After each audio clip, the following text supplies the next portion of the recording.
Hello and welcome. We start with Sudan. The United Arab Emirates has accused the Sudanese army of carrying out a targeted attack on its ambassador's residence in the capital Khartoum. The UAE's foreign ministry said the residence of its envoy was attacked by a Sudanese military aircraft on Monday. The ambassador was not present in the residence. He left Sudan after the war erupted last year. The UAE embassy has been relocated and is operating out of the Port Sudan. But the foreign ministry said the attack caused extensive damage to the building. The Gulf nation has strongly reacted by calling it a heinous attack. It has called on the army to take the full responsibility for the incident. UAE's foreign ministry also affirmed that it will lodge a complaint to the League of Arab States, the African Union and the United Nations. The Sudanese army, meanwhile, has rejected the accusation and has instead blamed the RSF for the attack. The attack on the UAE ambassador's residence comes as the Sudanese army launched its biggest offensive in months to retake the areas of Khartoum lost to the paramilitary Rapid Support Forces, or the RSF. War between the army and the RSF erupted in April last year over a transition to free elections. The army has repeatedly accused the UAE of providing weapons and support to the RSF in the 17-month-old war. However, the Gulf state denies the allegations. We have lots of evidence that proves that there are planes that transport weapons from the UAE to Uganda and then to Chad. This situation was confirmed in the report of the United Nations and was made clear to us through flight tracking. That's why this situation is clear, and everyone knows that is one of the main reasons why the war has continued. A UN document that was leaked in January described the accusation against the UAE as credible. It found evidence that suggested that the UAE had sent weapons to the RSF several times. As per the document, Emirati passports were allegedly found in Sudan, which were linked to soldiers of the RSF. Analysts say the UAE has a vested interest in Sudan. It views the resource-rich, strategically located Sudan as an opportunity to expand its influence and control in Africa.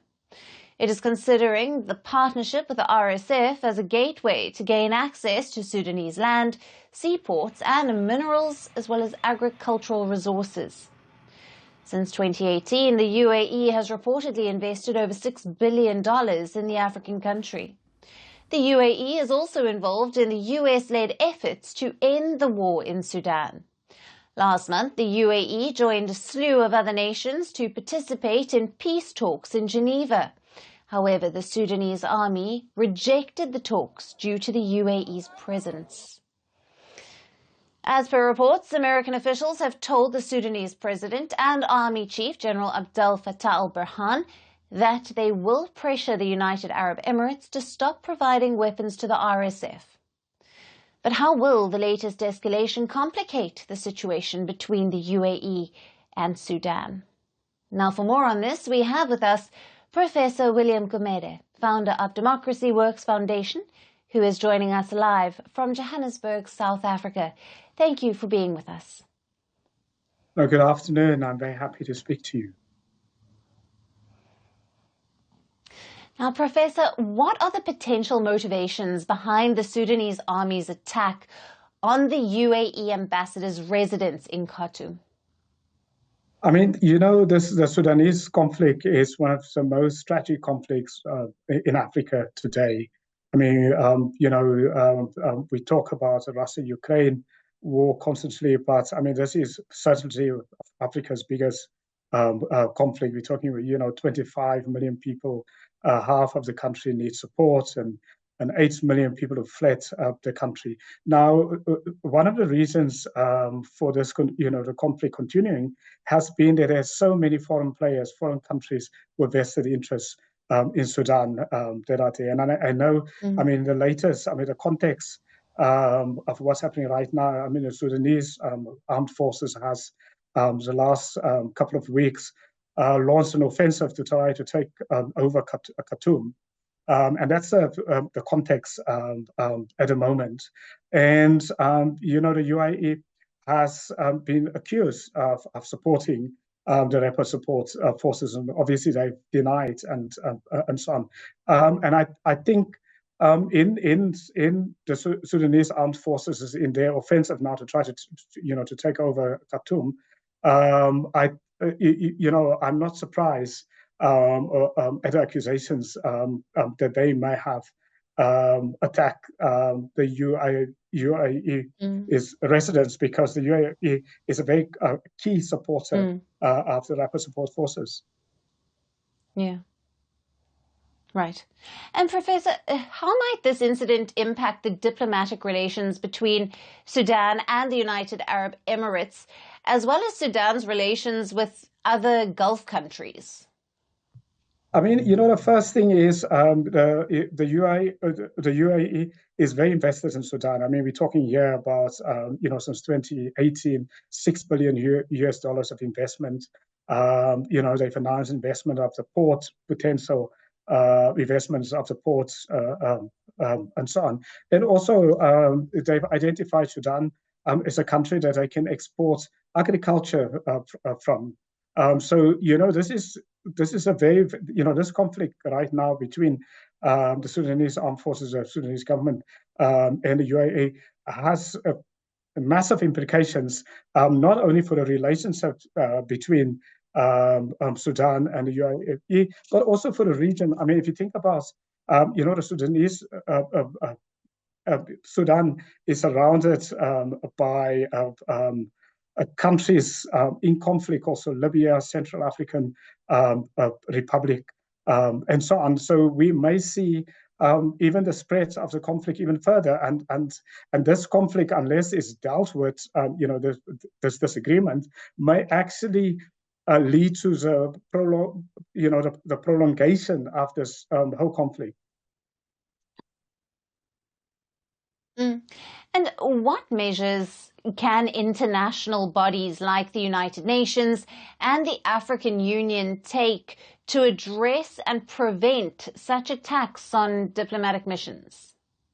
I mean, the first thing, so the UN should, we need much more strong involvement in the UN. I know, at the beginning of the year, the UN had a report that stated that UAE is potentially conflicted here in the country. The second thing, in terms of, there's an embargo, UN embargo, but that's certainly not enough.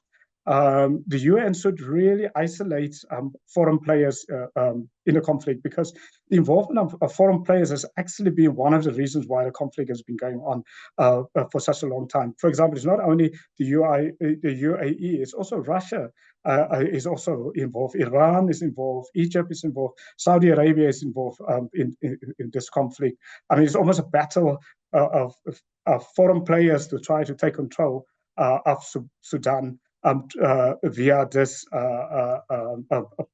civil war. But I think we haven't seen the African Union. So foreign players have, even in a peacemaking process, it's been foreign players, but it's not the African Union. So the African Union really has to come to the party and intervene much more actively. Yes. And Professor, in what ways could this attack influence the ongoing conflict between the Sudanese military and the RSF? And what are the broader implications for regional stability?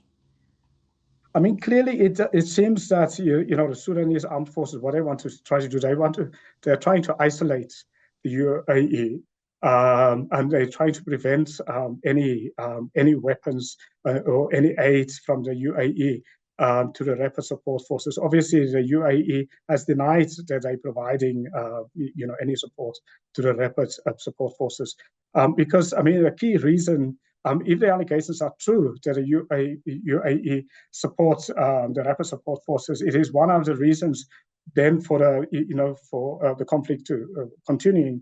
And what would it mean for a broader region? It will destabilize the broader region, but not only outside Sudan, but also within the country. if you think about it, I mean, this is Africa's biggest, right now, the biggest humanitarian crisis. It will just prolong the crisis and make it worse, but it will also destabilize the countries around Sudan. Yes. Professor, thank you very much for being with us on the show. Very much appreciated. Thank you.